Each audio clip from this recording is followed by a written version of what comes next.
Hello दोस्तों, आप सभी का स्वागत करते हैं आपके अपने YouTube channel RS education academy पर। दोस्तों, आज की इस वीडियो में हम लोग बात करने वाले हैं हिंदी क्लास टेंथ। ठीक है, हिंदी क्लास टेंथ का जो है टेंथ क्लास का जो है हिंदी पर बात करने वाले हैं, जिसका नाम है गोधली भाग 2। ठीक है, इसका गद्य खंड का जो चैप्टर 1 है, जिसका नाम है श्रम विभाजन और जाति प्रथा। ठीक है, उस चैप्टर का जो है ऑब्जेक्टिव, जितने भी MVVI ऑब्जेक्टिव आपके एग्जाम के लिए जो है बनता है, उन सभी का जो है हम इस वीडियो में देखने वाले हैं। तो वीडियो बहुत ही यूजफुल, बहुत ही इंपॉर्टेंट 2023-24 के लिए, आपके 24 के एग्ज़ाम के लिए जो है होने वाला है। तो आप लोग जो है इस वीडियो को अंत तक देखिएगा। ठीक है, चलिए तो हम बात करते हैं सबसे पहले कि इस चैप्टर के अंदर जितने भी ऑब्जेक्टिव इंपॉर्टेंट ऑब्जेक्टिव आपके एग्जाम के लिए बनने वाले हैं, उन सभी का जो है मैंने इस वीडियो में इंक्लूड किया है। ठीक है, तो आप लोग इस वीडियो को लास्ट तक देखिएगा, वीडियो छोड़कर भागिएगा नहीं, क्योंकि ये वीडियो में उन सभी क्वेश्चन को हमने रखा है जो 2011 से लेकर 2022 यानी कि 23 तक का क्वेश्चन। ठीक है, तो 23 का क्वेश्चन इसमें नहीं होगा, केवल 22 तक का क्वेश्चन इसमें जो है इंक्लूड किया गया है।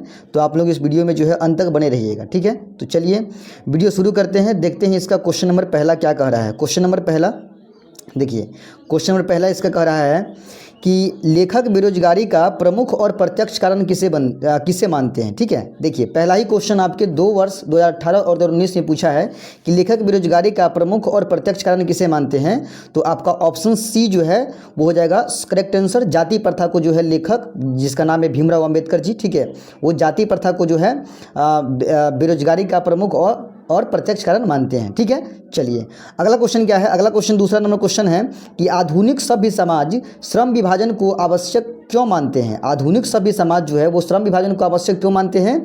तो वो कार्य कुशलता के लिए आधुनिक सभ्य समाज श्रम विभाजन को आवश्यक मानता है। कार्य कुशलता के लिए जो है श्रम विभाजन आधुनिक सभ्य समाज जो है श्रम विभाजन को आवश्यक मानता है। ठीक है, चलिए ये क्वेश्चन आपके 2018 में जो है पूछा हुआ था, देख लीजिए 18 में क्वेश्चन आया था। अगले क्वेश्चन की ओर बढ़ते हैं। देखिए क्वेश्चन नंबर नेक्स्ट यानी कि तीसरा क्वेश्चन क्या है।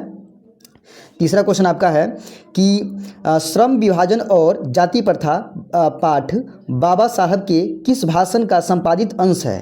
तो ये जो देखिए ये क्वेश्चन भी आपके 2018 में आ चुका है। ठीक है, ये क्वेश्चन भी आपके 2018 में आ चुका है। ठीक है, तो इसका करेक्ट आंसर होगा एनिहिलेशन ऑफ कास्ट। ठीक है, श्रम विभाजन और जाति प्रथा पाठ बाबा साहब की किस भाषण से लिया गया है। तो एनिहिलेशन ऑफ कास्ट का ये केवल एक अंश है। ठीक है, छोटा सा अंश है, भाषण बहुत बड़ा था। ठीक है, चलिए अगले क्वेश्चन की ओर बढ़ते हैं। क्वेश्चन नंबर चौथा क्या कह रहा है। देखिए क्वेश्चन नंबर चौथा है कि जाति प्रथा श्रम विभाजन के साथ साथ किसका रूप लिए हुए है। जाति प्रथा श्रम विभाजन के साथ साथ किसका रूप लिए हुआ है। ये क्वेश्चन भी 2018 में आपके आ चुका है। ठीक है, तो आपका इसका करेक्ट आंसर हो जाएगा ऑप्शन सी, यानी कि श्रम विभाजन का जो है रूप लिए हुआ है जाति प्रथा। ठीक है, श्रमिक विभाजन का रूप जो है लिए हुआ है। ठीक है, किसका रूप लिए हुआ है। तो श्रमिक विभाजन का रूप लिए हुआ है। नेक्स्ट क्वेश्चन नंबर 5वां क्या कह रहा है। देखिए क्वेश्चन नंबर 5वां आपका है कि डॉक्टर भीमराव अंबेडकर का जन्म कहाँ हुआ था। ये क्वेश्चन आपके 3 साल लगातार पूछे हैं। देखिए 19 में, 21 में और 22 में। ठीक है, डॉक्टर भीमराव अंबेडकर का जन्म कहाँ हुआ था। तो ये हुआ था आपके 5वां नंबर सवाल का उत्तर होगा महू मध्य प्रदेश में। ठीक है, यानी कि महू मध्य प्रदेश में इनका जो है जन्म हुआ था डॉक्टर भीमराव अंबेडकर जी का। चलिए नेक्स्ट क्वेश्चन की ओर बढ़ते हैं। अगला क्वेश्चन है कि 6ठा नंबर क्वेश्चन कि डॉक्टर भीमराव अंबेडकर का जन्म कब हुआ था। देखिए वो क्वेश्चन था कि कहाँ हुआ था, लेकिन ये क्वेश्चन है कि जन्म कब हुआ था। ये क्वेश्चन भी आपके 2 साल रिपीट हो चुका है, 19 में और 20 में। ठीक है, तो इसका करेक्ट आंसर जो हो जाएगा वो ऑप्शन डी होगा। 14 अप्रैल 1891 ईस्वी को जो है बाबा साहब भीमराव अंबेडकर जी का जो है जन्म हुआ था महू मध्य प्रदेश में। ठीक है, चलिए नेक्स्ट क्वेश्चन की ओर बढ़ते हैं। देखिए क्वेश्चन नंबर 7 क्या कह रहा है। क्वेश्चन नंबर 7 कह रहा है कि डॉक्टर भीमराव अंबेडकर ने किस प्रथा को आर्थिक पहलू से खतरनाक माना है। किस प्रथा को आर्थिक पहलू से खतरनाक माना है। तो जाति प्रथा को आर्थिक पहलू से भी खतरनाक माना है, और ये क्वेश्चन 2019 में आ चुका है, तो इस साल भी आने का बहुत ही चांसेस है। ठीक है, चलिए देखते हैं इसके नेक्स्ट क्वेश्चन क्या कह रहा है। क्वेश्चन नंबर 8वां कि अंबेडकर का जन्म, डॉक्टर भीमराव अंबेडकर को सीधा अंबेडकर लिखा हुआ यहाँ पे, अंबेडकर का जन्म किस परिवार में हुआ था। तो ब्राह्मण परिवार, क्षत्रिय परिवार, दलित परिवार या कायस्थ परिवार में, किस परिवार में? ये क्वेश्चन 2019 में जो है रिपीट हो चुका है। तो आप लोगों को पता है कि डॉक्टर भीमराव अंबेडकर जी का जन्म जो है दलित परिवार में हुआ था। तो इसका करेक्ट आंसर हो जाएगा ऑप्शन सी। ऑप्शन सी इसका करेक्ट आंसर होगा क्वेश्चन नंबर 8 का, यानी कि दलित परिवार में इनका जन्म हुआ था। ठीक है, चलिए बढ़ते हैं नेक्स्ट क्वेश्चन की ओर। देखते हैं क्वेश्चन नंबर इसका 9वां। देखिए 9वां क्वेश्चन क्या कह रहा है कि श्रम विभाजन और जाति प्रथा के लेखक निम्नलिखित में से कौन है? श्रम विभाजन और जाति प्रथा के लेखक निम्नलिखित में से कौन है? ये क्वेश्चन 2020 में आपके आ चुका है। ठीक है, तो देखिए आपको पता है कि श्रम विभाजन और जाति प्रथा का जो लेखक है, राइटर है, वो है डॉक्टर भीमराव अंबेडकर जी। ठीक है, तो करेक्ट आंसर इसका कौन होगा? Option A. ऑप्शन ए इसका जो है ना करेक्ट आंसर हो जाएगा, डॉक्टर भीमराव अंबेडकर जी। ठीक है, चलिए बढ़ते हैं नेक्स्ट क्वेश्चन की ओर। देखते हैं क्वेश्चन नंबर 10वां क्या कह रहा है। क्वेश्चन नंबर 10 है कि आदर्श समाज स्वतंत्रता, समानता, भ्रातृत्व पर आधारित होगा। किसने कहा ये बात किसने कहा कि आदर्श समाज स्वतंत्रता पर, समानता पर, भ्रातृत्व पर और इन सभी चीज़ों पर, भ्रातृत्व पर जो है आधारित होगा? ये किसने कहा है? तो ये कहा है डॉक्टर भीमराव अंबेडकर जी। ठीक है, तो इसका करेक्ट आंसर होगा ऑप्शन बी। ऑप्शन बी इसका राइट आंसर हो जाएगा। ठीक है, चलिए बढ़ते हैं नेक्स्ट क्वेश्चन की ओर। क्वेश्चन नंबर 11 क्या कह रहा है? देखिए 11वां नंबर क्वेश्चन है कि मानव मुक्ति के पुरोधा जो है परोधा किसे कहा गया है? मानव मुक्ति के परोधा किसे कहा गया है? तो मानव मुक्ति के परोधा जो है वो आपको डॉक्टर भीमराव अंबेडकर जी को कहा गया है। ये भी क्वेश्चन आपके 2021 में आ चुका है। ठीक है, तो ऑप्शन सी इसका करेक्ट आंसर होगा। ठीक है, वही नेक्स्ट क्वेश्चन कह रहा है। नेक्स्ट क्वेश्चन कह रहा है क्या? देखिए 12 नंबर क्वेश्चन, भारत में जाति प्रथा का मुख्य कारण क्या है? भारत में जाति प्रथा का मुख्य कारण डॉक्टर भीमराव अंबेडकर जी मानते हैं बेरोजगारी को। किसे मानते हैं? बेरोजगारी को जो है मुख्य कारण मानते हैं जाति प्रथा का। ठीक है, चलिए बढ़ते हैं नेक्स्ट क्वेश्चन की ओर। नेक्स्ट क्वेश्चन क्या कर रहा है? देखिए नेक्स्ट क्वेश्चन आपका है क्वेश्चन नंबर 13वां सवाल है कि जाति प्रथा स्वाभाविक विभाजन नहीं है, क्यों? देखिए आप लोग लगातार देख रहे हैं कि क्वेश्चन जो है किसी न किसी साल में जो है टकराया हुआ है। तो इन सभी क्वेश्चन को आप लोग रट्टा मार जाइएगा। ठीक है, ये बहुत ही इंपॉर्टेंट आपके एग्जाम के लिए है। अगर आपको PDF चाहिए इस क्वेश्चन का तो आप हमें जो है व्हाट्सअप नंबर पर, यानी कि ऑप्शन हमारा व्हाट्सअप नंबर है 7352, ठीक है, 098, ठीक है, 334 यानी 334। देखिए ठीक है, 7352098334 पे कांटेक्ट कर सकते हैं, व्हाट्सअप कर सकते हैं जिनको इस सभी क्वेश्चन का जो है PDF चाहिए। ठीक है, क्योंकि ये सभी क्वेश्चन आपके एग्जाम के लिए बहुत ही इंपॉर्टेंट है। तो अगर PDF आपको चाहिए तो आप हमें कांटेक्ट कर सकते हैं। ठीक है, चलिए 13वां क्वेश्चन है कि जाति प्रथा स्वाभाविक विभाजन नहीं है, क्यों? जाति प्रथा स्वाभाविक विभाजन क्यों नहीं है? देखिए रुचि पर आधारित नहीं होने के कारण जाति प्रथा स्वाभाविक विभाजन नहीं है। ठीक है, यानी ऑप्शन करेक्ट आंसर इसका ऑप्शन डी हो जाएगा। ये क्वेश्चन 2021 में आ चुका है। ठीक है, चलिए बढ़ते हैं नेक्स्ट क्वेश्चन की ओर। क्वेश्चन नंबर 14 क्या कह रहा है? देखिए 14 नंबर क्वेश्चन है कि जाति प्रथा डैश का दूसरा रूप है। जाति प्रथा डैश का दूसरा रूप है, तो श्रम विभाजन का दूसरा रूप है जाति प्रथा। ठीक है, श्रम विभाजन का दूसरा रूप है, तो इसका राइट आंसर ऑप्शन ए हो जाएगा। ठीक है, चलिए बढ़ते हैं नेक्स्ट क्वेश्चन की ओर। क्वेश्चन नंबर 15 क्या कह रहा है? देखिए 15 सवाल है, 15 नंबर कि जातिवाद के पोषकों की इस युग में भी कमी नहीं है, लेखक भीमराव अंबेडकर ने इसे क्या बताया है? देखिए जातिवाद के पोषकों की इस युग में भी कमी नहीं है, लेखक भीमराव अंबेडकर ने इसे क्या कहा है? तो इसे विडंबना कहा है। ये विडंबना की बात है कि जातिवाद के पोषकों की इस युग में भी कमी नहीं है। ठीक है, तो ये आपके किताब से ही लाइन उठाया गया है। ठीक है, यानी कि सारा क्वेश्चन तो किताब से ही है। अगर आप किताब पढ़ते हो, बुक को अगर आप रीडिंग देते हो तो बुक से ही सारा क्वेश्चन को उठाया गया है। तो आप लोग पहले बुक पढ़ो, उसके बाद सारा क्वेश्चन आपके दिमाग में जो है ना छप जाएगा। ठीक है, तो चलिए अगले क्वेश्चन की ओर बढ़ते हैं। क्वेश्चन नंबर 16 क्या कह रहा है? देखिए 16 नंबर सवाल है कि श्रम विभाजन निश्चय ही सभ्य समाज की डैश है। श्रम विभाजन निश्चय ही सभ्य समाज की डैश है, तो श्रम विभाजन निश्चित रूप से सभ्य समाज की आवश्यकता है। श्रम विभाजन निश्चित रूप से क्या है? तो सभ्य समाज की आवश्यकता है। ऑप्शन बी इसका राइट आंसर हो जाएगा। ठीक है, चलिए 17 नंबर सवाल क्या कह रहा है कि भारत की जाति प्रथा की एक और विशेषता यह है कि यह श्रमिकों का क्या करती है? भारत की जाति प्रथा की एक और विशेषता यह है कि यह श्रमिकों का क्या करती है? तो ये श्रमिकों का अस्वाभाविक विभाजन नहीं करती है।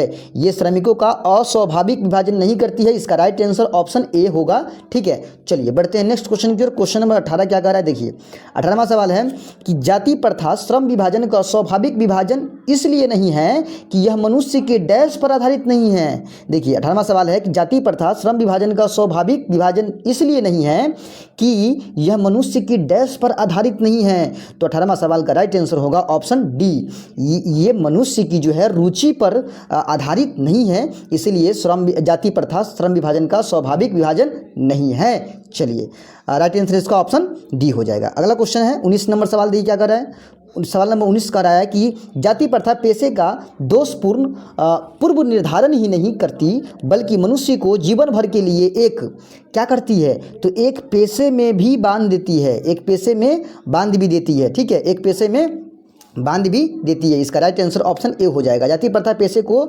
दोषपूर्ण पूर्व निर्धारण ही नहीं करती बल्कि मनुष्य को जीवन भर के लिए एक पेशे में भी बांध देती है। चलिए अगला क्वेश्चन देखते हैं। क्वेश्चन नंबर 20 क्या है।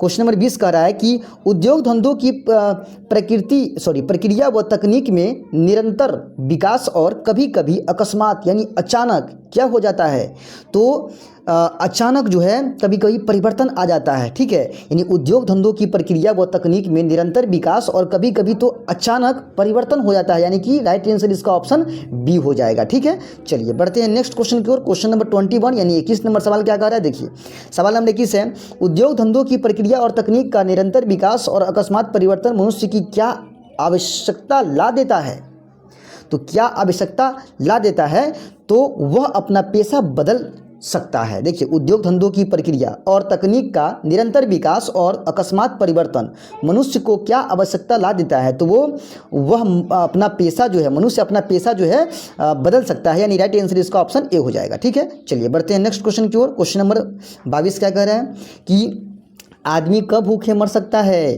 तो आदमी कब भूखे मर सकता है, तो जब उसे प्रतिकूल परिस्थितियों में भी अपना पेशा बदलने की स्वतंत्रता न हो, तब वो क्या कर सकता है, आदमी भूखे मर सकता है। तो राइट आंसर इसका ऑप्शन डी हो जाएगा। ठीक है, चलिए क्वेश्चन नंबर 23 क्या कर रहा है, देखिए क्वेश्चन नंबर 23 है किस धर्म की जाति प्रथा किसी भी व्यक्ति को ऐसा पेशा चुनने की अनुमति नहीं देती है जो उसका पैतृक पेशा न हो, भले ही वह उसमें पारंगत क्यों न हो।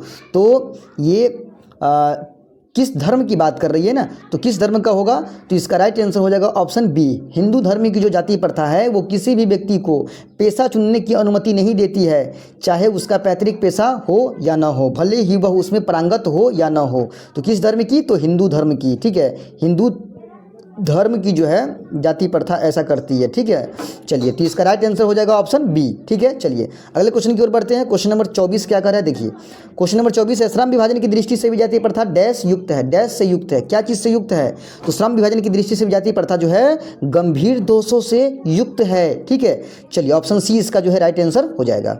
बढ़ते हैं नेक्स्ट क्वेश्चन की ओर। क्वेश्चन नंबर 25 क्या कर रहा है, देखिए 25 नंबर सवाल है कि जाति प्रथा का श्रम विभाजन मनुष्य की किस चीज़ पर निर्भर नहीं रहता, जाति प्रथा का श्रम विभाजन मनुष्य की किस चीज पर निर्भर नहीं रहता है, तो ये मनुष्य की जो है स्वेच्छा पर निर्भर नहीं रहता है। ठीक है, यानी राइट आंसर ऑप्शन डी हो जाएगा इसका, मनुष्य की स्वेच्छा पर निर्भर नहीं रहता है जाति प्रथा का श्रम विभाजन। ठीक है, चलिए अगला क्वेश्चन है 26 नंबर क्वेश्चन क्या कर रहा है, देखिए आर्थिक पहलू से भी जाति प्रथा डैश प्रथा है, आर्थिक पहलू से भी जाति प्रथा हानिकारक प्रथा है। ठीक है, आर्थिक पहलू से भी जाति प्रथा जो हानिकारक प्रथा है, ऑप्शन ए इसका करेक्ट आंसर हो जाएगा। ठीक है, चलिए बढ़ते हैं नेक्स्ट क्वेश्चन की ओर। क्वेश्चन नंबर 27 क्या कह रहा है, देखिए 27 नंबर सवाल कह रहा है कि अंबेडकर के अनुसार आदर्श समाज किस पर आधारित होगा, तो वो होगा जिसमें स्वतंत्रता, समता और भ्रातृत्व हो। ठीक है, तो अंबेडकर जी के अनुसार आदर्श समाज किस पर आधारित होगा, तो वो होगा जिस समाज में स्वतंत्रता, समता एवं भ्रातृत्व हो, उसी आदर्श समाज पर जो है आधारित होगा, यानी राइट आंसर इसका ऑप्शन बी हो जाएगा। ठीक है, चलिए बढ़ते हैं क्वेश्चन नंबर 28 की ओर। 28 क्वेश्चन क्या कर रहा है, देखिए क्वेश्चन नंबर 28 है कि भाईचारे का वास्तविक रूप क्या है, भाईचारे का वास्तविक रूप क्या है, तो भाईचारे का वास्तविक रूप है जिसमें दूध और पानी का मिश्रण हो, जिस तरह दूध और पानी मिल जाता है उसी प्रकार से जो है भाईचारे का वास्तविक रूप होना चाहिए। ठीक है, चलिए तो इसका राइट आंसर हो जाएगा ऑप्शन बी। तो बढ़ते हैं अगले क्वेश्चन की ओर। क्वेश्चन नंबर 29 क्या कर रहा है, देखिए क्वेश्चन नंबर 29 है सामूहिक दिनचर्या की एक रीति और समाज के सम्मिलित अनुभवों के आदान प्रदान का नाम है, तो वो है लोकतंत्र। ठीक है, तो इसका राइट आंसर हो जाएगा ऑप्शन सी। ठीक है, देखिए अगला क्वेश्चन क्या कर रहा है, क्वेश्चन नंबर 30 क्या कर रहा है, क्वेश्चन नंबर 30 है कि भीमराव अंबेडकर के चिंतन के प्रेरक व्यक्ति कौन थे, भीमराव अंबेडकर के चिंतन के प्रेरक व्यक्ति कौन थे, तो वो थे कबीर। ठीक है। कबीर साहब जो है इनके चिंतन के प्रेरक व्यक्ति थे। कबीर जी को वो मानते थे, चिंतन करते थे तो कबीर जी को ही मानते थे वो, ठीक है। चलिए अगला क्वेश्चन है 31 नंबर सवाल कि भीमराव अंबेडकर की दृष्टि में लोकतंत्र के लिए क्या आवश्यक है। भीमराव अंबेडकर की दृष्टि में लोकतंत्र के लिए क्या आवश्यक है, तो वो है आपका लोगों में पारस्परिक श्रद्धा और सम्मान का भाव हो, ठीक है। तो भीमराव अंबेडकर जी की दृष्टि में लोकतंत्र के लिए क्या आवश्यक है, तो वो लोगों में पारस्परिक श्रद्धा और सम्मान का भाव हो, यानी कि राइट आंसर इसका ऑप्शन डी हो जाएगा, ठीक है। चलिए क्वेश्चन नंबर 32 क्या कर रहा है, क्वेश्चन नंबर 32 है कि जाति प्रथा का दूषित सिद्धांत है। जाति प्रथा का दूषित सिद्धांत है गर्भधारण के समय से ही इसमें मनुष्य का पेशा निर्धारित कर दिया जाता है। तो यही जो है जाति प्रथा का दूषित सिद्धांत है कि बच्चा गर्भ में ही होता है तभी उसकी जो है जाति का जो है निर्धारित कर दिया जाता है कि भाई ये किस जाति में जो है पैदा होने वाला है, ठीक है। चलिए बढ़ते हैं नेक्स्ट क्वेश्चन की ओर।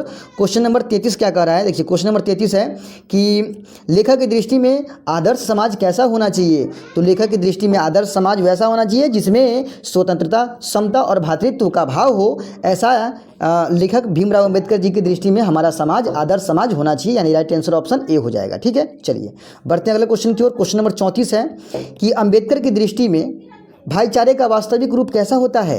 अंबेडकर जी की दृष्टि में भाईचारे का वास्तविक रूप जो होता है वो होता है दूध और पानी के मिश्रण की तरह। दूध और पानी के मिश्रण की तरह भाईचारे का वास्तविक रूप होता है। तो ऑप्शन होगा इसका राइट आंसर होगा ऑप्शन बी, ठीक है। चलिए 35 नंबर सवाल है। 35 नंबर सवाल देखिए, ये क्वेश्चन 2022 में आ चुका है। क्वेश्चन नंबर 35 है कि श्रम विभाजन और जाति प्रथा गद्य की कौन सी विद्या है। तो श्रम विभाजन और जाति प्रथा गद्य की, आप लोग बताइए, कमेंट करके बताइएगा। ऑप्शन ए में है ललित निबंध, बी में है निबंध, सी में भाषण है और डी में इसका जो है वो कहानी है। तो आप लोग जो है इस क्वेश्चन का आंसर जो है कमेंट बॉक्स में जो है कमेंट करके जो है बताइएगा, ठीक है। कमेंट में जो है आपको बताना है, ठीक है, इन सभी का आंसर। चलिए बढ़ते हैं नेक्स्ट क्वेश्चन की ओर। क्वेश्चन नंबर देखते हैं इसका 36 नंबर क्वेश्चन देखते हैं, ठीक है। 36 नंबर सवाल है कि भारतीय संविधान का निर्माता किसे कहा जाता है। ये क्वेश्चन भी आप लोगों को कमेंट करना है, ये क्वेश्चन भी आपको कमेंट में जो है बताना है, कमेंट करके बताना है, ठीक है, कि भारतीय संविधान का निर्माता किसे माना गया है, किसे कहा जाता है, माना नहीं जाता है, मतलब कहा जाता है। मैक्स मुलर जी को या महात्मा गांधी जी को या भीमराव अम्बेडकर जी को या बिरजू महाराज जी को, ठीक है। ये क्वेश्चन 2022 में आपके रिपीट हो चुका है। अगर देखेंगे हम कि आप लोग कमेंट गलत कर रहे हैं तो हम कमेंट में आप लोगों का आंसर जो है ये पिन कर देंगे, ठीक है। चलिए अगला क्वेश्चन क्या है, इसका आखिरी क्वेश्चन है कि बाबा साहब भीमराव अम्बेडकर का जन्म किस राज्य में हुआ था। तो आपको हमने शुरू में ही बता दिया था कि डॉक्टर भीमराव अम्बेडकर जी का जन्म महू तो हम बताए थे, और भी एक बात बताए थे। तो अगर आपको याद होगा तो आप जो है बताइए कमेंट करके कि महू के साथ हम क्या बताए थे। पहला ऑप्शन इसका दिया हुआ है मध्य प्रदेश, उत्तर प्रदेश, महाराष्ट्र और गुजरात। तो आप लोग सही से इस वीडियो को देखे होइएगा। तो इस क्वेश्चन को हम पहले ही बता चुके थे कि डॉक्टर भीमराव अम्बेडकर जी का जन्म कहाँ हुआ था, और महू में हम बताए थे। महू के साथ उस राज्य का नाम भी बताए हुए हैं। तो आप लोग अगर सही से वीडियो देखें तो आप लोग को पता होगा, ठीक है। तो कमेंट करके आप हमें बताइए कि क्वेश्चन नंबर 37 का आंसर करेक्ट आंसर क्या होगा। तो हमने आपको जो है पूरे के पूरे क्वेश्चन जो है करवा दिया है, ठीक है। पूरे के पूरे 37 क्वेश्चन जो है करवाया है हमने।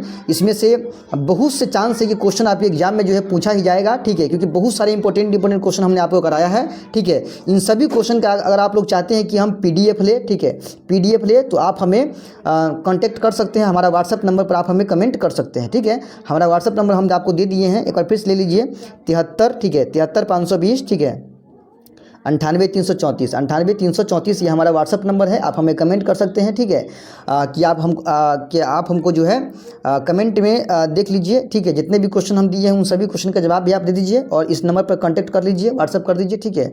हमारी टीम आपको जो है इसका PDF जो है प्रोवाइड करा देगी। तो मिलते हैं जल्द अगले वीडियो में दूसरा पार्ट को लेकर। तब तक के लिए दोस्तों में इस वीडियो को शेयर कीजिए, ठीक है। वीडियो अच्छा लगा है तो लाइक कर दीजिए, चैनल पर नया सब्सक्राइब कर लीजिए, ठीक है। तो ज़्यादा से ज़्यादा वीडियो को शेयर कीजिए ताकि उन सभी विद्यार्थी के पास इंपॉर्टेंट क्वेश्चन जो है पहुंच जाए। तो मिलते हैं जल्द अगले वीडियो में, तब तक के लिए जय हिंद।